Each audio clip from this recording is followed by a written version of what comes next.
আসলে জয়া আহসান ভীষণ রকম সাধারণ মানুষ, বেশ অনেকগুলো ফেস্টিভ্যাল ট্রাভেল করেছে ছবিটা। আরও ভালো কাজ করব, আরও ভালো সবাই মিলে কাজ করব।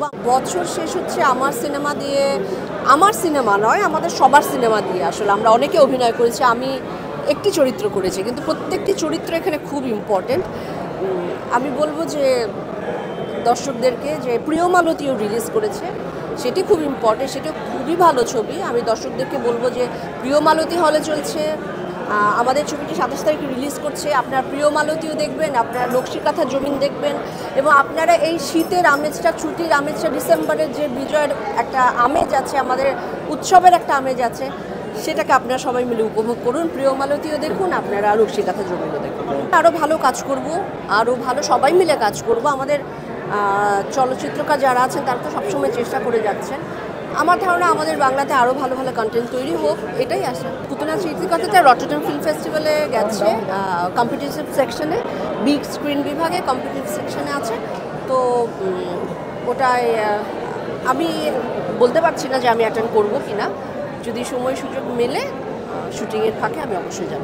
আমার মনে হয় দর্শকদের ভালো লাগবে, কারণ আর এই ছবিটি তো আপনারা জানেন যে মুক্তিযুদ্ধের পটভূমিতে তৈরি, এবং বেশ অনেকগুলো ফেস্টিভ্যাল ট্রাভেল করেছে ছবিটা।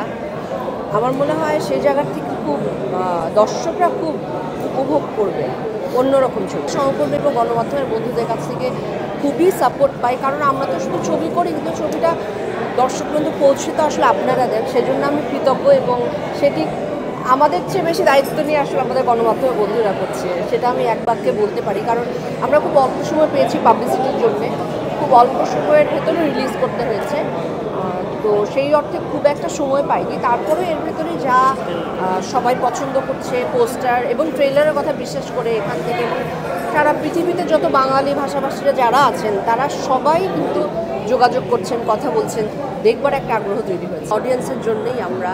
এবং হ্যাঁ, নানান রকম, আমি একজন অভিনেতা, আমি নানান রকম লুক, নানান রকম চরিত্র, সেগুলোই ট্রাই করব। কিন্তু তার বাইরে আসলে জয়া আহসান ভীষণ রকম সাধারণ মানুষ। আমি জানি না আপনারা কম বেশি আমাকে চিনে থাকলে আপনারা নিশ্চয়ই জানবেন। সেগুলো আমার লুক, সেগুলো হচ্ছে আমার চরিত্র। এই তো আমার ভালো লাগে, আমি দর্শকদের কাছে খুবই কৃতজ্ঞ। আপনারা আমার ছবি দেখেন, আমার কাজ দেখেন, আমার সাথে থাকবেন, এটা আমি বছরের শেষে আমি আপনাদের কাছে আবার কৃতজ্ঞতা জানাই। এবং আমি বলছি সবাইকে আপনারা নকশিকাঁথা জমিন ছবিটি দেখুন।